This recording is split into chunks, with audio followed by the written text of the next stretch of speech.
This is probably the most defensive game I've seen in a while. I'm really excited about tonight's game. Although it wasn't flawless. It wasn't flawless, and nor do I think it ever will be in a NHL game. The offense in this league is so intense, it's just no way to have a flawless night on defense. No way. And I don't just mean defensemen. I mean like everybody playing team defenses. You know what I'm talking about, right? So yeah, I mean, it's a very defensive game tonight. Shots were pretty low for the most part. You're passing me the flag now too. I already own the flag. I don't need the flag, but thank you in the chat there. All right. Yeah, you can't expect them to be flawless, but compare the first two goals, okay? Now, if you're to compare the first two goals for, go with the first one for Minnesota. I mean, the guy is posting up behind the net. Look, this is one I can't even fully put on defensive structure. This is one of those ones I'm undecided about. I wonder what you guys in the chat or anybody watching this afterwards might think, okay? They've got the guy pinned behind the net. As long as they don't let him walk out, he's useless back there, right? Other than trying to make a pass, like he tried to do. Do you send someone behind the net? I probably would. I probably would send somebody in to flush him out, knowing full well that the guy that goes behind the net is going to get beat. But I would steer him to the other side and then have everyone else adjust for that, right? You know what I'm saying? That's how I would go about it. But to be honest, I don't even think it was that bad of a plan to just let him hang out by there, right? Like, who cares? He's harmless behind the net. Unless he goes to do a Michigan these days, you know what I mean? But for the most part, right? I don't think it was that bad of a decision defensively. They threw it out in front, though. And in Minnesota still got a shot away. So I was a little disappointed with that. But then they respond right back. And even though, like Shirley said, first goal, Matthews was weak on his man. Hey, he's the one that scored the goal, right? But now look at Toronto's first goal. Look at that goal that Auston Matthews had to score. You know he probably felt bad about that, right? You know he probably felt bad about it. Because he goes out there and fires up one of those, what's it called? Shock and awe from NHL 22? Woo! Shock and awe. Right? And he did like this thing or something like that afterwards. I don't know what he was doing after he scored. But like, come on. That's such an elite level goal. Poor goalie didn't have a chance on it. Defense didn't really have a chance on it. They still left him far enough out. That shouldn't really be an issue.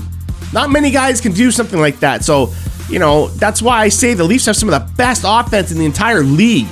But yeah, Matthews was kind of soft on the D in the previous play, so we kind of made up for it there, right?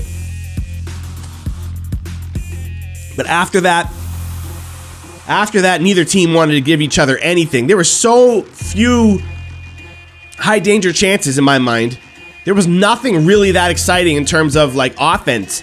It was just this nervous back and forth, everybody doing the right thing, locking it down, both sides not giving an inch.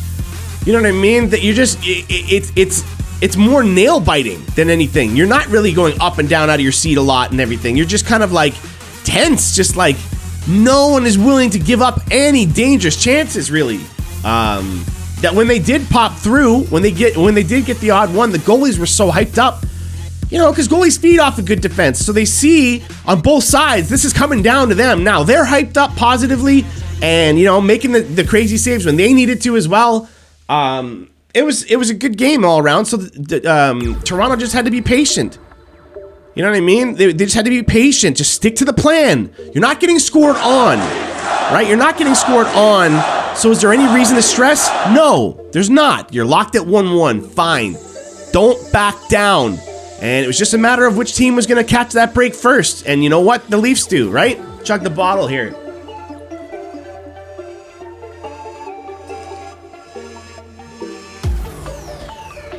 Thanks, Thevis, for putting that chug the bottle up.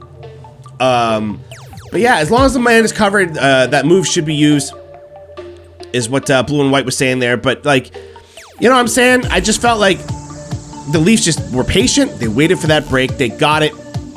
It was a defensive lapse. It was a defensive lapse kind of from Minnesota as well there. Three men are back, kind of trying to wedge themselves in between. I think all three of them attempted in some way to block that pass, and it got through everybody. Because I still think that people don't realize in the NHL, I don't think they realize how difficult it is to block passes compared to eliminating a man out of the play, moving a body physically. Okay, so, you know, I'll take that one. We'll take one where the defense lapses on the other side. That's fine. That's today's NHL, right? So we got ours, and then they just coast to the end. You know what I mean? Make sure they're not giving an inch, right? Prepared on all fronts. And who gets that third one, the empty netter? You got Kerfoot, man. And we all love Kerfoot, right? And I know some people will look at his goals by the end of the season and be like, well, how many were those empty netters, though? Come on now, right? And I always say, like, do you know what that means? That's such a compliment to be given the chance to get that open netter. If I'm a player, I want those kind of shifts for the rest of my career. If I'm getting those, I'm the happiest player on the planet because I want to be there when it matters most. And when you're trying to secure a win, you know what I mean? And you're only up by one and they've got the net pulled, all eyes are on you. You know what I mean? That's the most tense kind of pressure you can have. What if you take a penalty too? So now it's a 6-on-4. You know what I mean? Heaven forbid a 6-on-3. I want to be one of those 3. You see what I'm saying? I love that stuff.